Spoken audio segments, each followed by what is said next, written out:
মুসলমানের ছেলেরা, এ নবীর উম্মত উম্মতিরা, তাই আজকে আমরা একত্রিত হয়ে গেছি, জড়া হয়ে গেছি অন্য কোনো কারণে নয়। আমরা আল্লাহর জন্য জড়া হয়ে গেছি, আল্লাহর জন্য জড়া হয়ে গেছে। যে নবী নবী করে আল্লাহর জন্য করে, যে নবীর মহব্বত করে আল্লাহর জন্য করে, যে নবীকে ভালোবাসে আল্লাহর জন্য ভালোবাসে, যে নবীর লেগে দাঁড়িয়ে যায় সে আল্লাহর জন্য দাঁড়িয়ে যায়, নবীর জন্য কায়ামে দাঁড়িয়ে যায়, হাবিবুল্লাহকে সালাম দেওয়ার লেগে দাঁড়িয়ে যায় সে আল্লাহর জন্য দাঁড়িয়ে যায়, যে নবী পাকের ঈদে মিলাদুন নবী করে সে নবীর জন্য করে। খবরদার যারার মতন দুটো করুনি মহব্বত একটা। আল্লাহ মারুর রহমাতুল্লাহ বুঝিয়ে দিয়েছে, একটা মহব্বত একটা শিশি ভেঙে দিলে যেমন দুটো টারার কাছে দুটো শিশি চলে যায়, দুনিয়ায় রাসূলুল্লাহকে ছেড়ে দিলে কিয়ামতে আল্লাহ চলে যাবে। আর দুনিয়াতে যদি নবী ধরে রেখে দাও কিয়ামতে নবীও থাকবে আল্লাহও থাকবে। এই নবীর উম্মত উম্মতিরা, আমি আপনাদের বলে দিয়ে যাই হাবিবুল্লাহর মহব্বত করতে হবে, হাবিবুল্লাহর ভালোবাসতে হবে। যে নবীর জন্য করবে সে তো প্রকৃতপক্ষে আল্লাহর জন্য করবে, আর যে আল্লাহর জন্য করবে আমার আল্লাহ যা দেবে, আমার আল্লাহ বদলা দেবে। খবরদার বড়রা বড় বড় দেয়, আল্লাহ কবি, আল্লাহ থেকে বড় আর কে আছে? আল্লাহ শ্রেষ্ঠ, আল্লাহ থেকে বড় কে আছে? বড়রা বড় বড় দেয়, আর আল্লাহ যাকে দেয় চিরকাল জান্নাত দিয়ে পর্দা তুলে দিদার দান করে দেয়। ঠিক না ভুল বলে? যে নবী নবী করবে আল্লাহর জন্যই করলো, নবীকে ভালোবাসলো, আল্লাহকে ভালোবাসলো। আর যে হাল জাযাউল ইহসান ইল্লাল ইহসান, ভালোর বদলা তো ভালোই হবে। কথা ঠিক না ভুল বলে? হ্যাঁ, ভালোর বদলা ভালো হবে। যে নবীর লেগে জান দেবে সে আল্লাহর জন্য জান দেবে, আলাদা করে মহব্বত একটা। মুসলমানের ছেলেরা, এ নবীর উম্মত উম্মতিরা, বদরের খবর নিয়ে দেখতে যান, উহুদের খবর নিয়ে দেখতে যান, খন্দকের খবর নিয়ে দেখতে যান, জাঙ্গে মুতার খবর নিয়ে দেখতে যান, তাবুকের খবর নিয়ে দেখতে যান। এ নবীর উম্মত উম্মতিরা, উহুদের ময়দানে হাবিবুল্লাহ থেকে তীর বর্ষণ হচ্ছিল। হযরত আবু তালহা নিজের সিনা খুলে ৭২ থেকে ৮০টা তীর হাবিবুল্লাহকে লাগতে দেয়নি, নিজের সিনার মধ্যে নিয়েছে। এবার বলেন হাবিবুল্লাহর দিকে আসা তীর আবু তালহা খেয়েছে, তাহলে কি নবীর লেগে খেলো আর আল্লাহর জন্য আলাদা তীর খেলো? না না, নবীর দিকে আসা তীর আবু তালহা খেয়েছে। হাবিবুল্লাহ ওই উহুদের ময়দানে কাঁদতে কাঁদতে দোয়া চেয়েছিলেন, আল্লাহ আবু তালহাকে জিন্দা শহীদ করে দেন। আমার আল্লাহ পাক হাবিবুল্লাহ দোয়া কবুল করে আবু তালহাকে জিন্দা শহীদ সাহাবা করে দিয়েছিলেন। এই ফটো তুলেছিলেন, শুনছেন আপনারা? আবু তালহা যে নিজের সিনার মধ্যে তীর খেলো উহুদের ময়দানে, কার জন্য খেলো? তীর এসছিল কার দিকে? হুজুর পাকের দিকে তীর আসছিল, সিনা খুলে দিয়ে সিনাতে তীর খেয়েছে। এবার বলেন খবর নিয়ে দেখতে যান, এ মুসলমানের ছেলেরা, হযরতে রাসূল পাক সাল্লাল্লাহু আলাইহি ওয়াসাল্লামের কলিজার টুকরা হযরতে হানজালা হুজুরের সিনা ফেলে দেওয়া হলো, সিনা ফেলে দেওয়া হলো, কলিজা বের করে নেওয়া হলো, কলিজা বের করে নেওয়া হলো।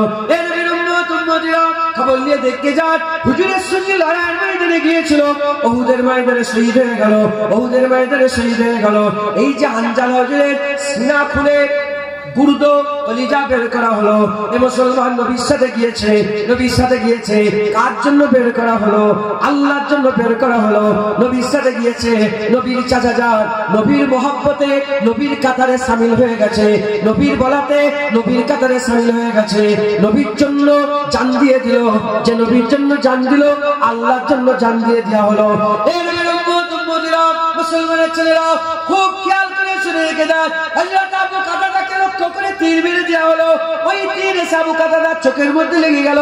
হাবিবুল্লাহর দিকে আসাতে আবু কাতাদা নিজের চোখের মধ্যে নিল, আবু কাতাদা নবীর দিকে তীর আসার চোখের মধ্যে নিল, নবীর জন্য তীর খেলো, আল্লাহর জন্য খাওয়া হয়ে গেল। এ মুসলমান সব সাহাবারা নবীর জন্য বললো, নবীর জন্য তীর খেলো, নবীর জন্য মার খেলো। হযরতে বেলাল নবীর জন্য চাবুক খেয়েছে। সব যদি আল্লাহর জন্য হয়, আজ আমরা 1400 বছর পরে যদি পাথর আমাদের ঘরে মারে, ওটা কি নবীর লেগে হবে? আল্লাহর জন্য হবে না। আজ যদি আমাকে কেউ থুতু ফেলে, নবীর জন্য হবে, আল্লাহর জন্য হবে না। আজ যদি কেউ চর মারে, নবীর জন্য হবে, আল্লাহর জন্য হবে না। এ কেমন তাকবীর আপনারা করছেন? সেই জামানায় সাহাবারা হাবিবুল্লাহর দিকে আসা তীর খেয়েছে, আল্লাহর জন্য খাওয়া খাওয়া হয়ে গেছে। আজও কেউ যদি নবীর জন্য মার খায়, আল্লাহর জন্য খাওয়া হয়ে যাবে। সেই জামানায় নবীকে খুশি করেছে, আল্লাহ খুশি হয়ে গেছে। এই জামানায় মুস্তাফাকে যারা খুশি করবে, আমার আল্লাহ খুশি হয়ে যাবে। হবে না সুবহানাল্লাহ? সব যে নবীর জন্য করলো, আল্লাহর জন্য করলো। ঈদ এ মিলাদুন নবী যারা সাজিয়ে বসিয়ে রেখেছে, যারা সাজিয়ে বসে আছে, তারা কি নবীর জন্য করেছে না আল্লাহর জন্য করেছে? বলেন, আপনারা কি নবীর জন্য, শুধু নবীর জন্য হলে আল্লাহ হলো না? বলেন বলেন, নবীর জন্যটাই আল্লাহর জন্য। একবার জোরে বলে মুসলমানের ছেলেরা, এই নবীর উম্মত-উম্মতিরা, হুজুরকে মহব্বত করতে হবে, হুজুরকে ভালোবাসতে হবে, হুজুরকে প্যার করতে হবে। হুজুর ছাড়া কোনো রাস্তা নয়, হুজুর ছাড়া কোনো রাস্তা নয়। কোথায় যাবে তুমি? নবী ছাড়া তুমি কোনো রাস্তা খুঁজে পাবে না, নবী ছাড়া কোনো রাস্তা খুঁজে পাবে না। কবরে যাবে নবী পাক, ফুলসিরাতে যাবে নবী পাক, মিজানে যাবে নবী পাক, কিয়ামতে যাবে নবী পাক, মিজানে যাবে নবী পাক, আর শেষে যাবে নবী পাক। এই নবীর উম্মত-উম্মতিরা, ইন্না আতাইনাকাল কাউসার, গোসল হয়ে গেছে, পিয়াসা কলিজা ফেটে যাবে, পানি পানি করে চিৎকার করে যখন হাউজে কাউসারে চলে যাবে, ওখানেও দেখবে আমার হাবিবুল্লাহ দাঁড়িয়ে আছে, আমার আকা মাওলানা রাসূলুল্লাহ পানি পান করাচ্ছে। তাই বলে দিয়ে যায়, খবরদার হুজুর পাক ছেড়ে দেবেন না। যে নবী ছেড়ে দিল, সে আল্লাহ ছেড়ে দিল। যেমন নবীকে ভালোবাসলো, আল্লাহকে ভালোবাসা হয়ে গেল। নবীর সাথে বিয়াদবি করলে নাউজুবিল্লাহ, আল্লাহর সঙ্গে নাফরমানি করা হয়ে গেল। নবীকে দুঃখ দিলে, আজিয়াত দিলে, আল্লাহকে আজিয়াত দেওয়া হয়ে গেল। খুব খেয়াল করে শুনে গেলেন, নবী পাকের নাফরমানি করলে আল্লাহ নাফরমানি হয়ে যাবে।